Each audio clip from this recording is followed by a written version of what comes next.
Govindachami jail ചാടിയതാണല്ലോ ഇപ്പോൾ എല്ലായിടത്തും ചർച്ചാ വിഷയം. മുഖ്യമന്ത്രി ഇന്നലെ ജയിലിലെ അധികൃതരുമായൊക്കെ ഓൺലൈനിലൂടെ ഉന്നതതല യോഗം വിളിക്കുന്നു, കാര്യങ്ങളൊക്കെ ചർച്ച ചെയ്യുന്നു. എന്താണ് CPMന്റെ സ്വന്തം ജയിലായ കണ്ണൂരിൽ സംഭവിച്ചത് എന്നുള്ളത് ആരായുന്നു, ചോദിക്കുന്നു.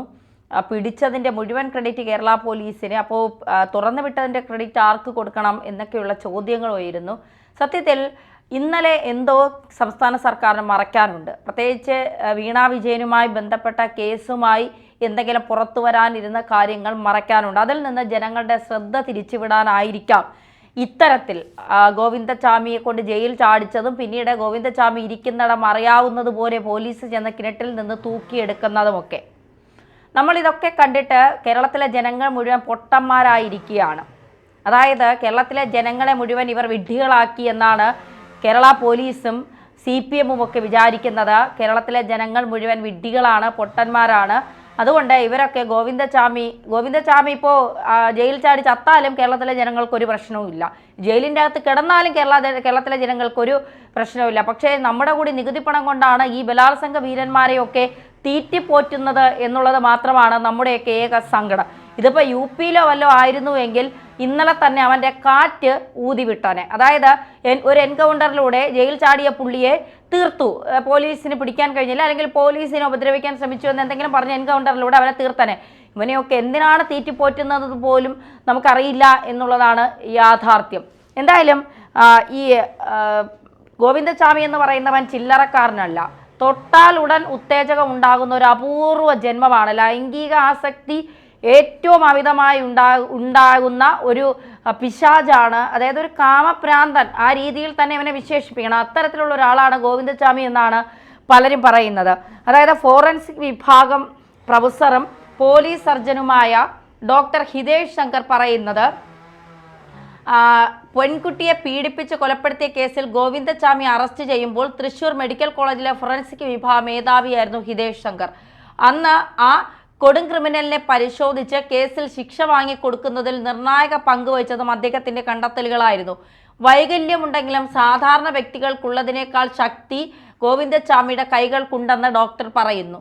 കൂറ്റൻ മതിൽ തുണി കൊണ്ടുണ്ടാക്കിയ വടത്തിൽ തൂങ്ങിക്കയറാൻ കഴിഞ്ഞതും ഇതുകൊണ്ടായിരിക്കാം എന്നാണ് അദ്ദേഹം പറയുന്നത്.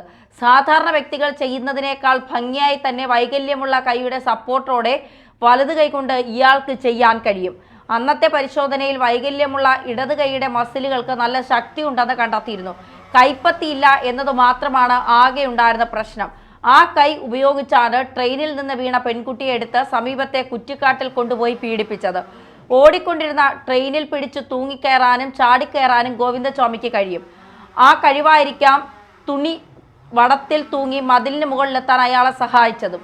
ട്രെയിനുകളിൽ ഇങ്ങനെ തൂങ്ങിക്കയറിയും തൂങ്ങിയിറങ്ങിയും ഗോവിന്ദച്ചാമിയുടെ ശരീരത്തിന് പുറകിലെ മസിലുകൾക്കും അസാധാരണ ശക്തി ഉണ്ടായിരുന്നു എന്നാണ് ഡോക്ടർ ഹിതേഷ് ശങ്കർ പറയുന്നത്. ദേഹപരിശോധന നടത്തിയാൽ ജയിൽ ചാട്ടത്തിനായി മതിൽ കയറിയപ്പോഴുണ്ടായ ഉരവുകളും മുറിപ്പാടുകളും കണ്ടുപിടിക്കാനാവുമെന്നും അദ്ദേഹം പറയുന്നു. ചോറ് കഴിക്കാതെ ശരീരത്തിന് വണ്ണം കുറച്ചതും വ്യക്തമായ അറിവിൻ്റെ അടിസ്ഥാനത്തിലായിരിക്കാം. കാർബോഹൈഡ്രേറ്റ് കൂടുതലുള്ള ചോറ് കഴിച്ചാൽ ശരീരഭാരവും വലിപ്പവും കുറയും. ചോറിന് പകരം ചപ്പാത്തിയും അതിനൊപ്പം ഇറച്ചിയും ഉൾപ്പെടെയുള്ള കറികളും കൂടിയാകുമ്പോൾ ആവശ്യത്തിന് പ്രോട്ടീൻ ലഭിക്കും. ശരീരത്തിന് മസിലുകൾക്കും ഒരു തരത്തിലുള്ള പ്രശ്നവും ഉണ്ടായിട്ടില്ല എന്ന് മാത്രമല്ല, കൂടുതൽ ഛർദി ആർജിക്കുകയും ചെയ്യും.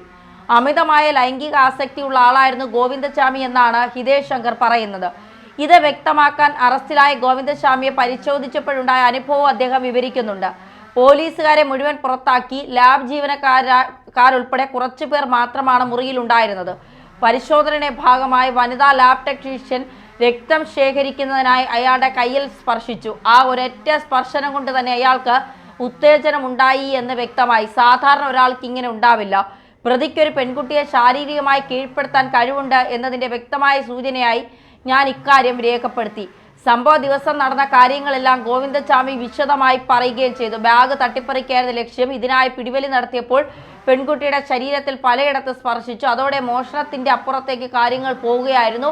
ഈ പറഞ്ഞ കാര്യങ്ങളും ഞാൻ രേഖപ്പെടുത്തി. ഇതെല്ലാം പ്രതിക്ക് ശിക്ഷ ലഭിക്കുന്നതിന് നിർണായകമായി എന്നാണ് അദ്ദേഹം പറയുന്നത്. അതായത് ഈ പ്രതി പുറത്തിറങ്ങിയാൽ അകത്ത് കിടക്കുന്നതിനേക്കാൾ വലിയ രീതിയിൽ ജനങ്ങൾക്ക് പ്രശ്നമുണ്ടാകും. ഒരു ലാബ് ടെക്നീഷ്യനായ ഒരു സ്ത്രീ കയ്യിൽ തൊട്ടപ്പോൾ തന്നെ ഉത്തേജനം ഉണ്ടായി എന്ന് പറയുമ്പോൾ അയാൾ എത്രത്തോളം ലൈംഗിക ആസക്തിയുള്ള അല്ലെങ്കിൽ ലൈംഗികമായി സ്ത്രീകളെ പീഡിപ്പിക്കുന്നതിൻ്റെ അടിമയായിരിക്കണം. ഇപ്പോൾ ട്രെയിനിൽ നിന്ന് പീഡിപ്പിച്ച പെൺകുട്ടിയുടെ ശരീരത്തിൻ്റെ പല ഭാഗങ്ങളിൽ തൊട്ടപ്പോൾ തന്നെ ഇയാൾക്ക് വികാരമുണ്ടാകുന്നു. ഇയാൾ മോഷണത്തിനപ്പുറം ആ പെൺകുട്ടിയെ ശാരീരികമായി ഉപദ്രവിച്ച് കൊലപ്പെടുത്താൻ ശ്രമിക്കുന്നു.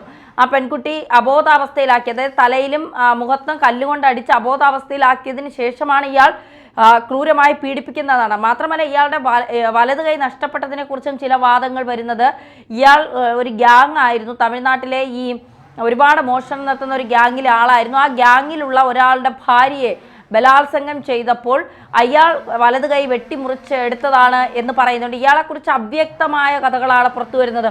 ഒരു തരത്തിലുള്ള വിവരങ്ങളും പോലീസിന് ഇതുവരെ കൃത്യമായി ശേഖരിക്കാൻ കഴിഞ്ഞിട്ടില്ല. തമിഴ്നാട്ടിലെ വില്ലുവാപുരം സ്വദേശിയാണെന്ന് പറയുന്നു. അച്ഛൻ ആർമി ഉദ്യോഗസ്ഥനാണെന്ന് പറയുന്നു. അത് എത്രത്തോളം ശരിയാണെന്നറിയില്ല. അച്ഛൻ പിന്നീട് മദ്യപിച്ച് വലിയ കടക്കാരനായി വീടൊക്കെ വിറ്റ് പിന്നീട് ജീവിക്കാൻ വഴിയില്ലാതെ വന്നപ്പോൾ ഈ റിട്ടയർഡ് ആർമി ഉദ്യോഗസ്ഥനായ അച്ഛൻ തന്നെ മോഷണത്തിലേക്ക് ഇറങ്ങി. പിന്നീട് അച്ഛനും അമ്മയും, ഈ അച്ഛൻ്റെ മദ്യപാനം കാരണം അമ്മ മാനസിക രോഗിയായി. അമ്മ തെരുവിലൂടെ അലഞ്ഞു നടക്കുന്ന സമയത്ത് വാഹനം ഇടിച്ച് മരിക്കുന്നു. അച്ഛനും ഒരു റോഡ് അപകടത്തിൽ മരിക്കുന്നു. പിന്നീട് ഈ സഹോദരനും ഇയാളെയും ചോദിക്കാനും പറയാനും ആരുമില്ലാതെ സ്കൂളിലൊന്നും പോകാതെ കട്ടും മോഷ്ടിച്ചും ഇങ്ങനെ നടന്നൊരു ഗ്യാങ് ഉണ്ടാക്കി. ആ ഗ്യാങ് പിന്നെ പല സ്ഥലങ്ങളിൽ ഈ മോഷണം വലിയ തൊഴിലാക്കി മാറ്റുന്നു. പിന്നീട് മുംബൈയിലേക്ക് പോകുന്നു. അവിടെ പിന്നെ ഒരു ഗ്യാങ് ഉണ്ടാക്കുന്നു. പൻവേൽ ഗ്യാങ് എന്ന് പറയുന്ന ആ ഗ്യാങ്ങാണ് ഈ ആളൂരിന് പണം കൊടുത്തത്, ഇയാളെ രക്ഷിക്കാൻ പണം കൊടുത്തതെന്ന് വരെ പിന്നീട് ആളൂർ തന്നെ പറയുകയുണ്ടായ ഒരു സംഭവമൊക്കെ ഉണ്ടായിരുന്നു. അപ്പോൾ ഇയാൾ നമ്മൾ വിചാരിക്കുന്നതിലും അപ്പുറമാണ് ഇയാളുടെ ഒരു ശക്തി എന്ന് പറയുന്നതും ഇയാളുടെ ക്രിമിനലിസം എന്ന് പറയുന്നതും. പക്ഷേ ഇവിടെ ഈ ജയിലിൽ ഇത്രയും നാൾ കിടന്ന ഒരു ആള് പെട്ടെന്നൊരു ദിവസം ഇയാൾക്ക് പുറത്തു ചാടണമെന്ന് തോന്നിയതിൻ്റെ ചേതോവികാരം എന്താണ് എന്നത് അന്വേഷിക്കണം. ഇത്രയും നാൾ അയാൾക്ക് ചാടണ്ട, ഇത്രയും നാൾ അയാൾക്ക് ഈ ബിരിയാണി കിട്ടുന്നില്ല, തനിക്ക് ആഹാരം കിട്ടുന്നില്ല, പിന്നെ തൻ്റെ അടുത്തേക്ക് ആരും വരാതിരിക്കാൻ മലവും മൂത്രവും വാരി പോലീസുകാരുടെ മുഖത്തേക്ക് എറിയുന്നു എന്നൊക്കെയാണ്. അതുകൊണ്ട് ഇയാളെ പരിശോധിക്കാറില്ല, ഇയാൾ എന്ത് ചെയ്യുന്നെന്ന് നോക്കാറില്ല. ഇതൊക്കെ നമ്മളൊന്നും എന്താ പറയുക, ഈ കൊടും ക്രിമിനലുകളൊക്കെ ജയിലിലാക്കിയിട്ട് എന്താണ് കാര്യമെന്ന് നമ്മൾ ചോദിക്കേണ്ട ഒരു അവസ്ഥയിലേക്ക് വരികയാണ്. പലരും പറയുന്നത് ഇതിൻ്റെ തിരക്കഥാ സംഭാഷണം AKG സെൻറ്ററിൽ നിന്നായിരിക്കും.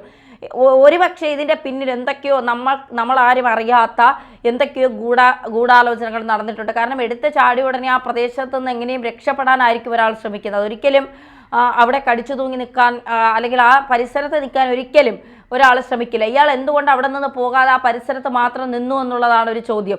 വൈകിട്ട് രാത്രി 12 മണിക്കും ഒരു പരിശോധനയുണ്ട്. ആ പരിശോധന പോലും നടത്തിയാതെ ഉള്ള ജയിൽ വീഴ്ച എന്നാണ് പറയുന്നത്. അപ്പോൾ എന്തുകൊണ്ടായിരിക്കാം? മനഃപൂർവ്വമായിരിക്കുമോ പരിശോധന നടത്താത്തത്?